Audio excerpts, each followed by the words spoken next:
హనుమాన్ దీక్ష విశిష్టత ఏంటి? మాల ఎవరు ధరించాలి? నియమాలు ఏంటి? నమ్మిన వారికి నేనున్నానంటూ వరాలు ఇచ్చే దేవుడు అభయాంజనేయుడు. శ్రీరాముడిని నమ్మిన భక్త ఆంజనేయుడు. సింధూర ప్రియుడు. ఒక్కసారి మాల ధరించి అంజనా అని పిలిస్తే పలుకుతాడనే నమ్మకం.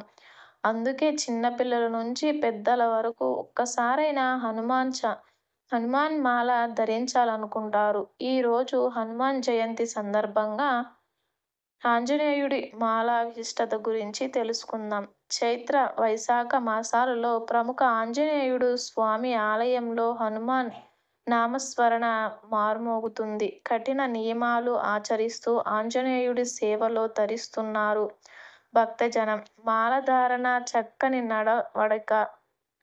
నడవడిక, ఆరోగ్యం, ఆధ్యాత్మికత అందిస్తుంది. అందుకే హనుమాన్ మాలకు అంత ప్రాధాన్యం ఉంది.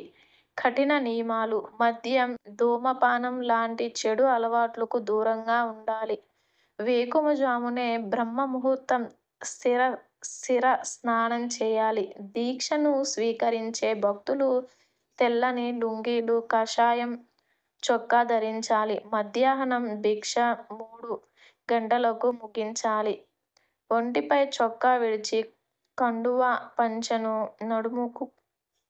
నడుమునకు కట్టుకుని పూజలు చేయాలి. గంధం, కుంకుమ, సింధూరం బొట్టు పెట్టుకోవాలి.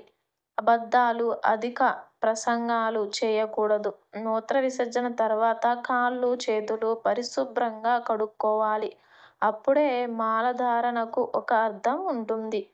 పూజా విధానం: ఓం శ్రీరామ జయ జయ రామ అంటూ 108 సార్లు జపించాలి. ఓం శ్రీ రామదూతాయ నమః దీక్షా మంత్రం 108 సార్లు చదవాలి. సర్వదేవతా నామ సంకీర్తన చేయాలి. మాతృదేవోభవ, పితృదేవోభవ, ఆచార్య దేవోభవ, అతిథి దేవోభవ అని స్మరించాలి. అనంతరం గురువు బ్రహ్మ, గురు విష్ణు శుక్లాంబరధరం శ్లోకంతో పాటు హనుమాన్ చాలీసా 11 సార్లు పఠించాలి. స్వామివారి ప్రతిమ ఉన్న మాలలను మాత్రమే ధరించాలి.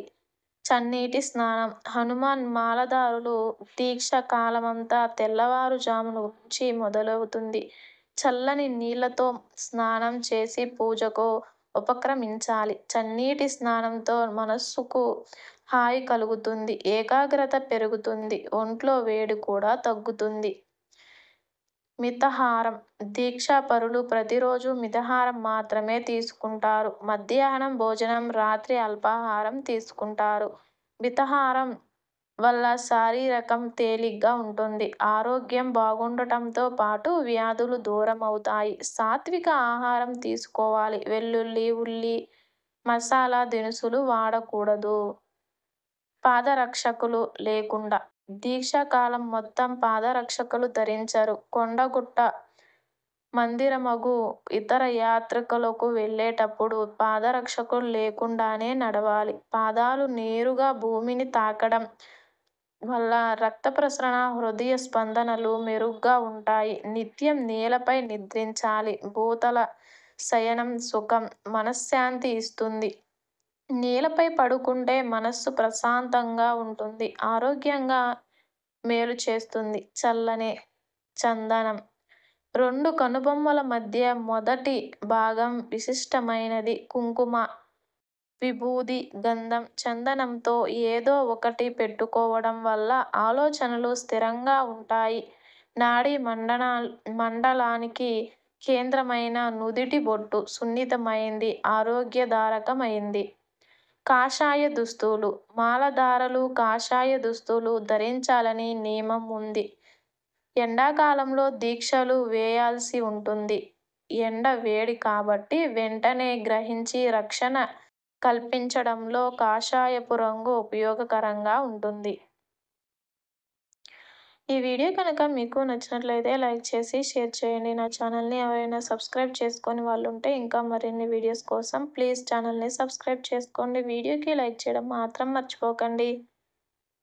వీడియోని స్కిప్ చేయకుండా చివరి వరకు చూసినందుకు అందరికీ ధన్యవాదాలు. Thanks for watching.